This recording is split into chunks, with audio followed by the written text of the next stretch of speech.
Buenas noches, bienvenidos a otra nueva edición de Abogado Responde. Estamos aquí en Televisión de Ferrol, en Canal 31. Y bueno, ya saben que todas las semanas de alguna forma tratamos de tocar la actualidad que tiene que ver con los consumidores.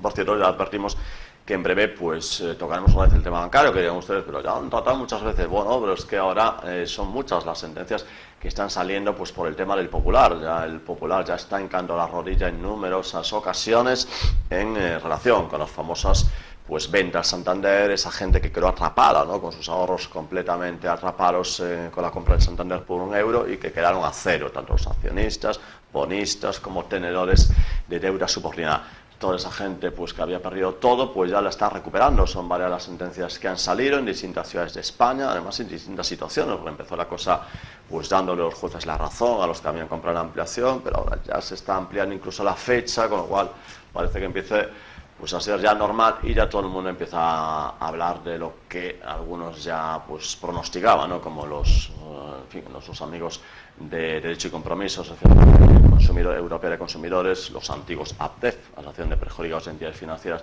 que decían que iba a ser un Bankia 2. Pues efectivamente, ahora ya son cada vez más los especialistas en derecho bancario que dicen que esto tiene camino de ser un Bankia 2 y que va a caer exactamente igual que en ese caso, es decir, con todos los tenedores de acciones y de deuda subordinada recuperando su dinero con sus intereses legales y además con costas contra el banco, lo cual por otra parte no deja de alegrarnos. Bien, pero ese tema que ya digo lo trataremos en breve, a poder ser la semana que viene, pero bueno, hemos tenido recientemente pues un gran sobresalto a nivel de la actualidad, porque bueno, como todos han podido comprobar, ha habido un cambio de gobierno, hay un cambio también a nivel mundial, se están produciendo cambios de diverso índole, y bueno, pues para eso hemos decidido traer una persona que ya habíamos traído otra vez, una persona que ha sido durante muchos años profesor de historia aquí en un centro cercano, también otros, como ahora nos contará, y que creo que nos puede un poco iluminar de estos cambios que tanto a nivel mundial como español se están produciendo y un poco dar las claves de la repercusión que tiene, ¿no?, en distintas índoles, siempre desde un punto de vista pues más, que afecta, digamos, a los consumidores, más que desde el punto de vista político, que para eso ya hay muchos programas en esta cadena. Pasamos a saludarlo. Muy buenas noches, Ramón Vázquez. Hola, buenas noches, Juanjo. Ramón, que efectivamente ha estado pues muchos años impartiendo clases, siempre analizando pues ese punto de vista de sus estudios, que ha sido la punto de vista de historia, ¿no? Nos consta que no solamente ha sido un gran docente, y de hecho damos fe de eso como profesor de historia, sino además un gran analista, ¿no?, es decir, estudioso de la realidad geopolítica, no solo española. Yo creo que la realidad ya la tienes que estudiar por la edad necesariamente. Aparte de eso, pues toda la vida siendo profesor de historia, investigador en algunos momentos también, y docente pues de muchas cosas, fundamentalmente de historia moderna y contemporánea, con los alumnos de antiguo COU y los de segundo de bachillerato fundamentalmente ahora. También la ESO y también muchas otras cosas que no viene al cuento recordar. Y efectivamente, yo supongo, Ramón, que siempre ha seguido todos los grandes episodios de crisis. Yo no sé, este momento, claro, tratamos un poco desde el punto de vista, pues a lo mejor, pues de falta de perspectiva, decir, este momento es especial. Ramón, ¿crees que ahora mismo Trump en Estados Unidos, el Brexit en Inglaterra, lo que está ocurriendo en España, en Italia, en Francia, prácticamente solo hay tranquilidad en Alemania, de verdad podemos decir, sin temor a exagerar, que es un momento pues especialmente convulso en el momento de la historia reciente mundial? Bueno, nunca hubo tranquilidad histórica, por decirlo así. El conflicto siempre fue fundamental y lo es en la historia. Por tanto, ahora estamos en una situación que nos parece, y lo es, bastante crítica desde algún punto de vista, que incluso podríamos compararlo, hacer una especie de simetría con la situación en los años 30 del siglo XX, y veríamos que por lo menos en algunas cuestiones hay bastante mimetismo, bastante paralelismo. Aparte de eso, no hay una época concreta que se haya sentido satisfecha de su situación, históricamente hablando, y la visión de las épocas cambian según cambia el tiempo, ¿no? Entonces, al respecto, pues ahora mismo lo que acaba de citar, no necesitas profesor de historia, acaba de citar todos los núcleos candentes ahora mismo, fundamentalmente europeos y americanos, como zonas, como países que más nos afectan, estamos vinculados, por lo menos teóricamente, cuando ahora mismo está concretamente reunido el G7, cuyos resultados pues veremos a ver cuáles son de ahí. En principio, citaste a Trump.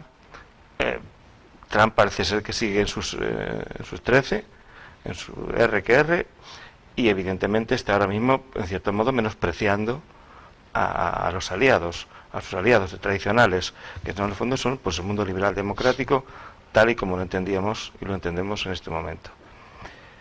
No sé qué decirte.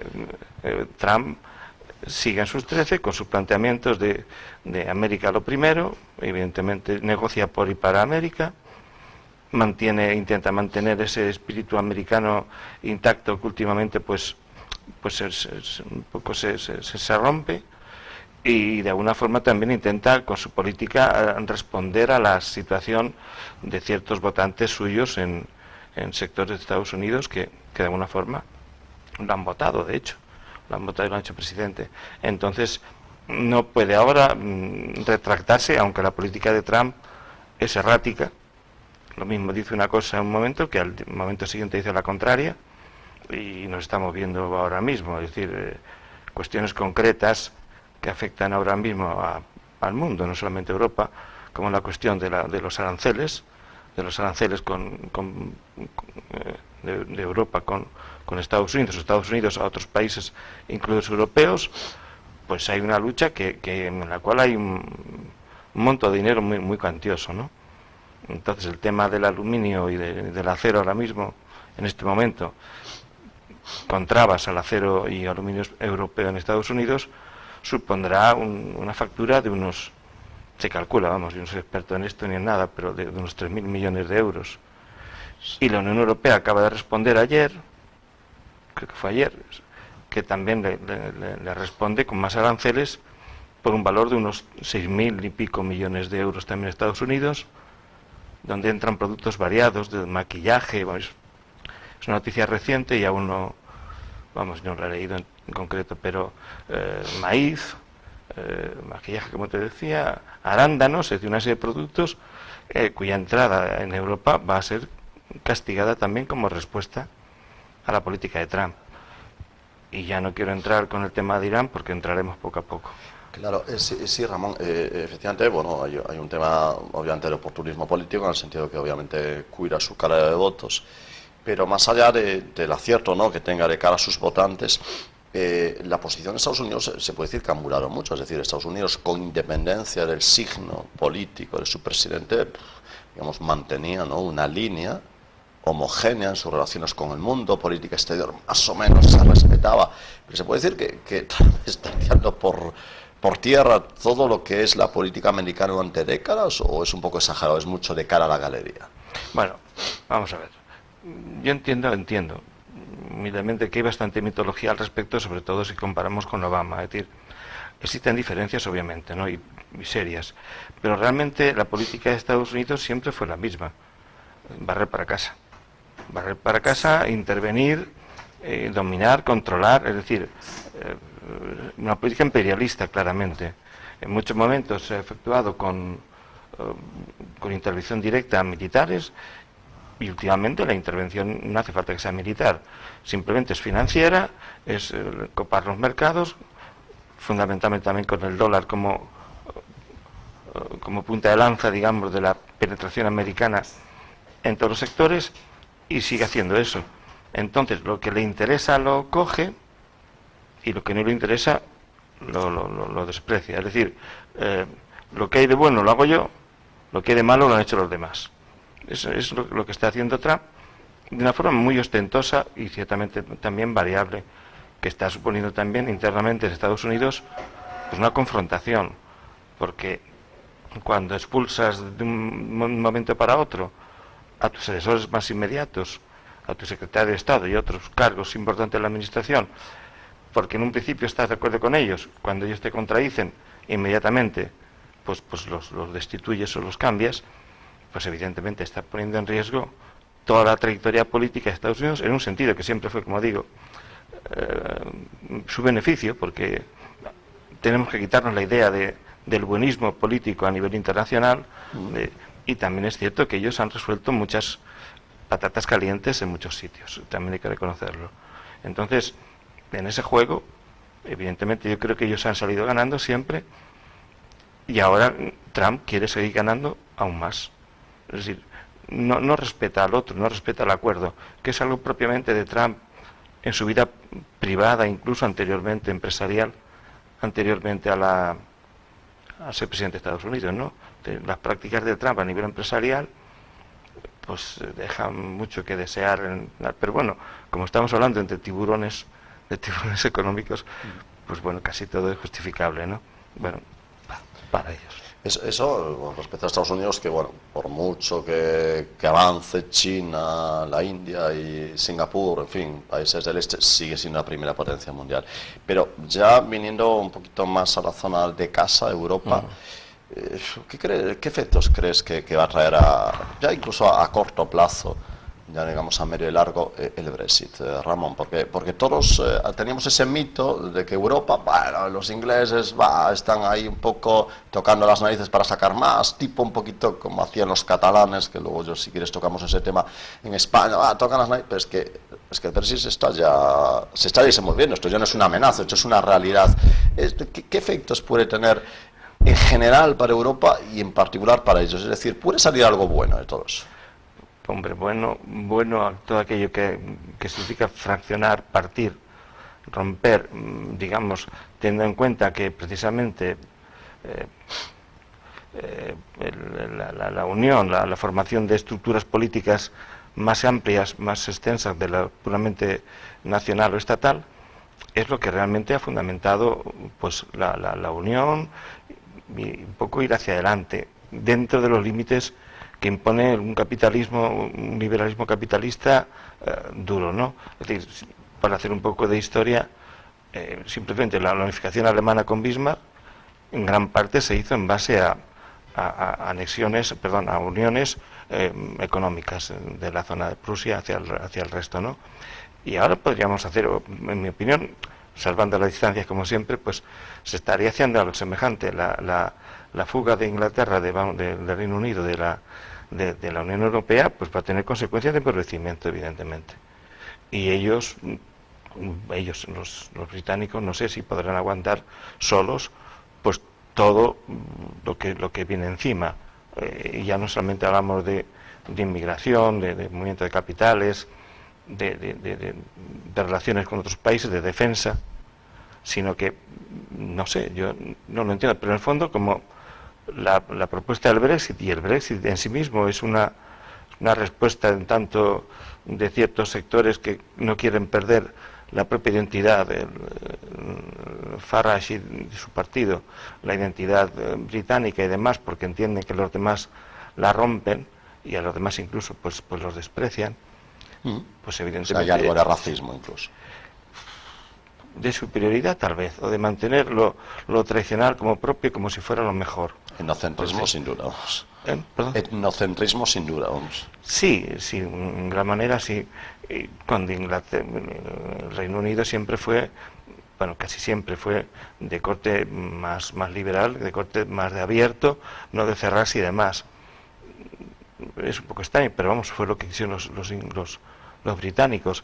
De hecho, el negociador europeo, que debe ser muy bueno, pues realmente está manteniendo a raya las pretensiones excesivas, en muchos casos de los británicos, es decir, estar dentro con un pie dentro y con otro fuera. Entonces ellos, por ejemplo, los británicos están proponiendo alargar el periodo de transición, sobre todo en la frontera con Irlanda. No sé la contestación que le darán el Mercier correspondientemente, pero en el fondo yo lo veo como algo negativo para todos. Y eso va a tener traducción también en que el presupuesto evidentemente se va a modificar, y las consecuencias de la modificación a la baja del presupuesto pues evidentemente también las vamos a pagar todos. Es decir, el tema del Brexit a todos los niveles está siendo un tema central, que aquí en España, por ejemplo, pues, y tú empezabas a hablar del nuevo gobierno, pues yo en el debate yo no oí nada al respecto, no me pareció oír nada al respecto de posicionamiento de España, porque es un problema también interno ahora mismo.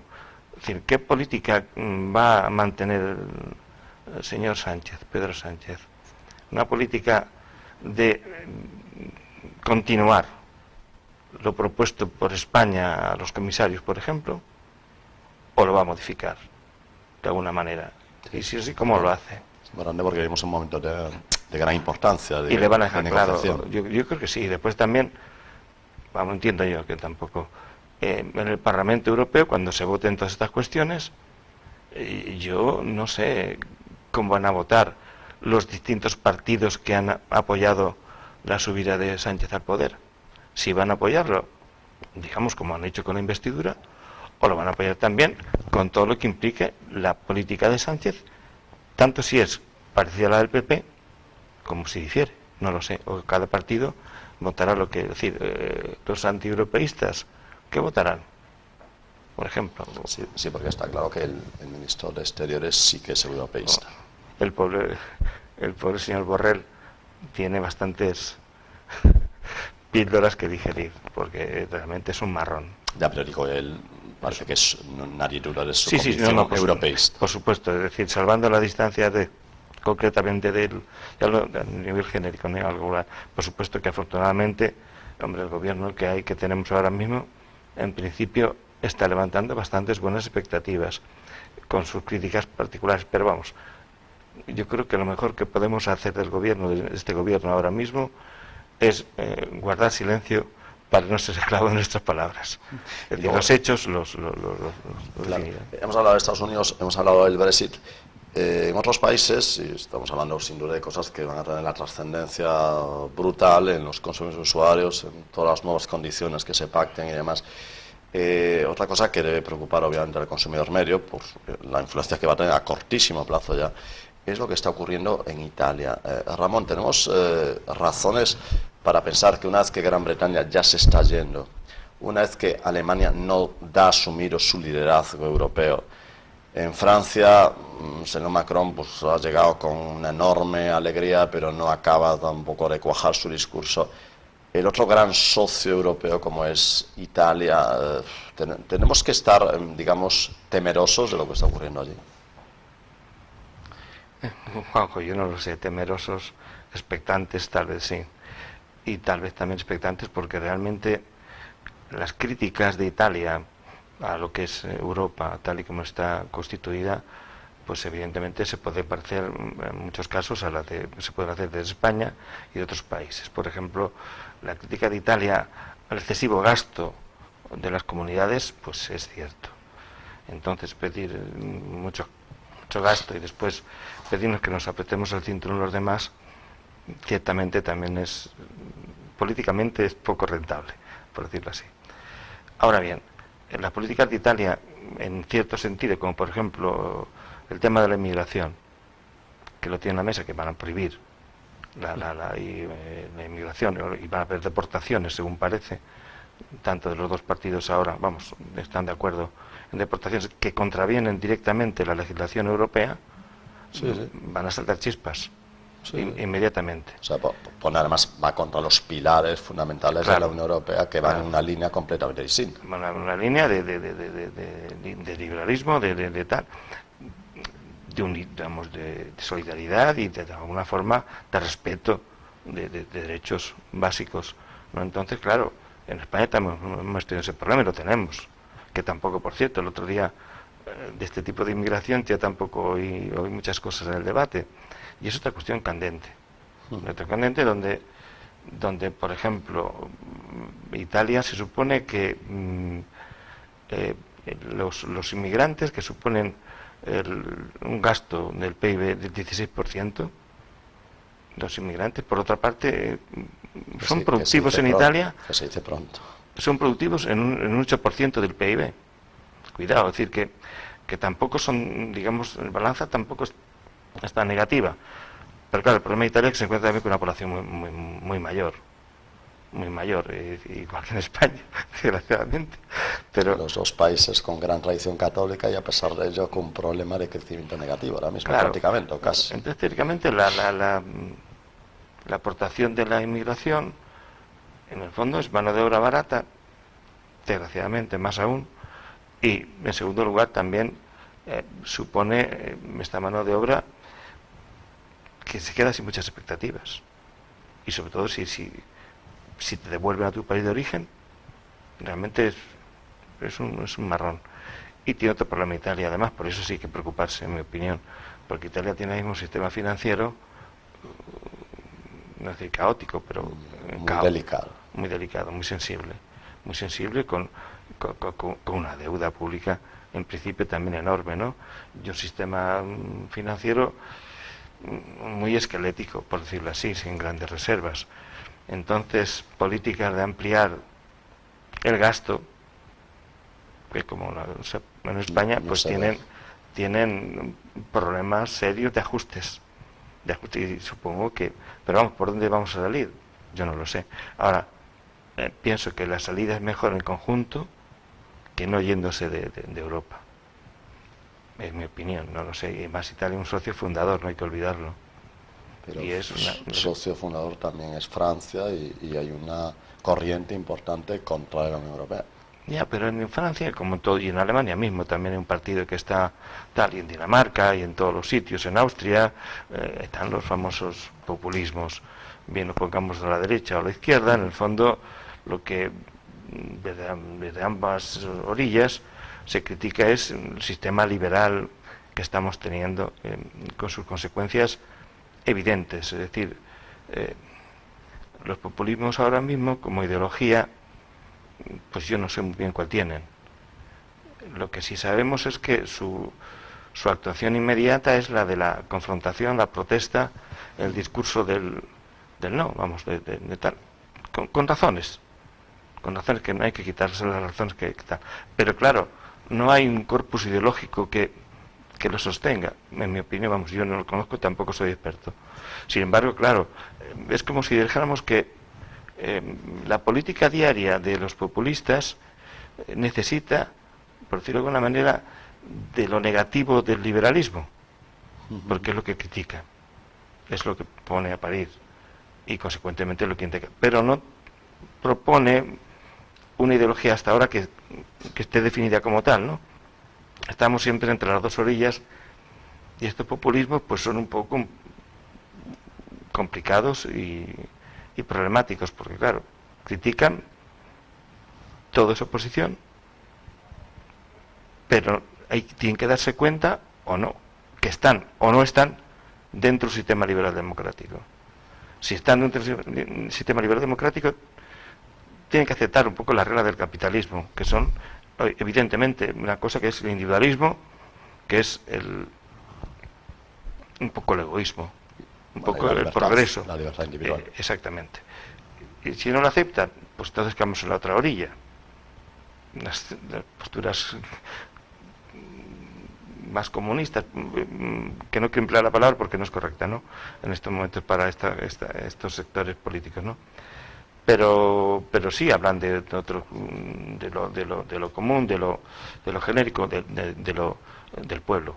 El pueblo siempre es el pueblo el que está sacrificado, y los políticos, las élites lo han sacrificado, y el pueblo tiene que recuperar su identidad, su idiosincrasia y realmente su forma de ser más auténtica.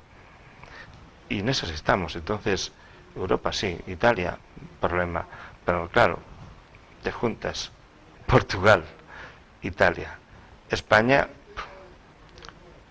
Grecia, todos los del sur, te juntas con los del este, que es otro problema, porque los del este nunca nos acordamos de ellos. Bueno, de Rusia un poco más. Pero me refiero a que estén en la parte de la Unión Europea. Que estén en la Unión Europea. Los del este no nos acordamos nunca, pero por ejemplo, hay problemas en el este concretos, sobre todo desde que estamos haciendo el boicot a Rusia en cierto tipo de productos.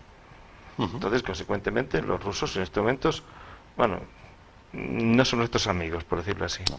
No es. Y ciertamente Rusia es Rusia, es una potencia, y realmente a chulos ellos en muchas cosas, negociaciones, plantes, escapes. Es decir, tú vete al Mar Negro ahora mismo y dile, aplícales a los pescadores de Rumanía o de Bulgaria una cuota pesquera. Y te dicen, pero vamos a ver, ¿qué me dice usted? Si ya los peces se los llevan los rusos, ¿y qué hacemos? ¿Imponemos a los rusos también una cuota pesquera? ¿Y en base a qué? Es decir, que es complicado. Y los del este además tienen una situación económica bastante peor. Bastante peor. Lo cual provocará a corto plazo que España reciba menos fondos. Claro, el problema de España tiene que ya está escrito, ¿no? Vamos, ya está asumido que va a haber menos fondos por tanto la utilización de los fondos tiene que ser mucho más rigurosa, mucho más controlada tanto por el gobierno español como propiamente por Bruselas. Entonces, incluso hacer ciertas declaraciones como que, bueno, pues aquí hacemos lo que nos da la gana en algunos sectores, aunque lo hagamos, por lo menos entiendo yo, que no deberíamos decirlo en público donde nos oigan tal. Porque no solamente nosotros somos los que hacemos trampas muchas veces, los del norte también las hacen, ¿no? Pero bueno, está la cosa así. Bueno, le hace manipulación de índices bancarios, le hace problema del IES, le hace y tantos otros. Y hablabas de Macron. Hombre, yo confío en que la unión, el binomio alemán, francés, pues al final un poco sean los que remen y soporten, entre comillas, porque tampoco son muy generosos, es decir, están van a lo suyo. Es decir, es que es normal. En políticas como las que tenemos ahora mismo, donde los estados, donde más que una unión es una suma de estados, que cada uno, llegado un momento, intenta tirar lo que puede para él y demás. Y bueno, claro, menos mal. Aquí tenemos a la Merkel con el látigo de vez en cuando para poner orden. Porque es como una casa, como un hogar familiar. Es decir, si no hay control, pues no se puede convivir. Pero hace pocos meses había un articulista, un periódico de gran divulgación en España, que decía que Europa había convertido la política de ir tirando en una forma de vida. ¿Estás de acuerdo con eso, Ramón? Sí, evidentemente ir tirando y haciendo unas políticas a veces muy cuestionables, me refiero, si quieres, en principio con la postura ante Rusia, que evidentemente fue un callejón sin salida en que nos metieron los Estados Unidos con la raíz de lo de Crimea, pero bueno, es así, y por ejemplo eso tiene consecuencias directas, aunque no creamos que no las tiene, es decir, a raíz de las sanciones a Rusia, pues aunque parezca mentira, ciertos productos, por ejemplo el cerdo, los rusos dicen, pues ahora no te compro cerdo, y te lo comes con patatas tú todos los días, y así progresivamente. Entonces hay consecuencias directas, y como te decía, los del este tienen una situación peor, porque tienen un nivel de desarrollo inferior. Incluso el otro día leía una estadística que a mí me asustó, me preocupó, que es la siguiente: la esperanza de vida, que suele ser un índice bastante ajustado del desarrollo global de un país, ¿no? En todos los sentidos, pues creo recordar que en los países del este, ¿cuál era? ¿La Rumanía o Bulgaria? Tenía una esperanza de vida 13 años menor que en Suecia. Y claro, eso tiene dice mucho de la situación de cada país, claro. Es un poco una radiografía. Y por otra parte aún les queda la idea de la madre Rusia, una antigua Unión Soviética, que nos viene a auxiliar. Es decir, introducirlos es que es difícil. En el sistema liberal capitalista que tenemos no es fácil. Una mentalidad acostumbrada al control exhaustivo, acostumbrada a producir pocos excedentes, cuando aquí estamos en una sociedad de consumo y de etcétera, pues evidentemente la adaptación es difícil, y sobre todo sin inversión. Entonces necesariamente, vamos, las cuentas o las cuadras o no las cuadras. Bien, Ramón, hemos analizado el tema americano, europeo, con Italia, especial foco en no solamente Italia, sino el Brexit. Hemos tocado un poquito Francia. Si te parece, nos vamos a detener un poquito en España, obviamente que al fin y al cabo es nuestro país. En fin, yo ya sé que es una pregunta muy difícil, pero ¿tú ves una solución al tema catalán? Alguna solución habrá. ¿Cuándo? No lo sé. Porque realmente estamos en un callejón sin salida. Francamente no le veo salida ninguna. Da igual, pero es que no la va a haber. porque si nos posicionamos en el no todos, sin embargo, vamos a ver, es que a mí hay ciertas cosas que me llaman la atención, y ya más del último gobierno, ¿no?, en el que tenemos ahora mismo. Es decir, del no es no hemos pasado al no es sí. Si no es no, pero bueno, sí te cojo los presupuestos, sí te voy a coger la misma política con Cataluña, por lo menos en teoría. Bueno, y evidentemente el PSOE estuvo siempre con, es cierto, ¿no?, con el PP y con Ciudadanos en el tema del catalán, ¿no? Pero ahora ¿qué pasa? Yo no encuentro solución. Yo la única solución que no encuentro, yo en la última entrevista que tuvimos hace 2 o 3 años, que el tiempo pasa, ¿qué tal? Yo te dije un poco cómo veía en aquel momento la solución, y no haberse producido nada de todo lo que se ha producido. Nada. Estábamos ahí como en una pequeña chispa. Ni atentados, ni independencias proclamadas o definidas como... Movíamos por la ley, más o menos. Sí. Nos movíamos dentro de la Constitución. Sí.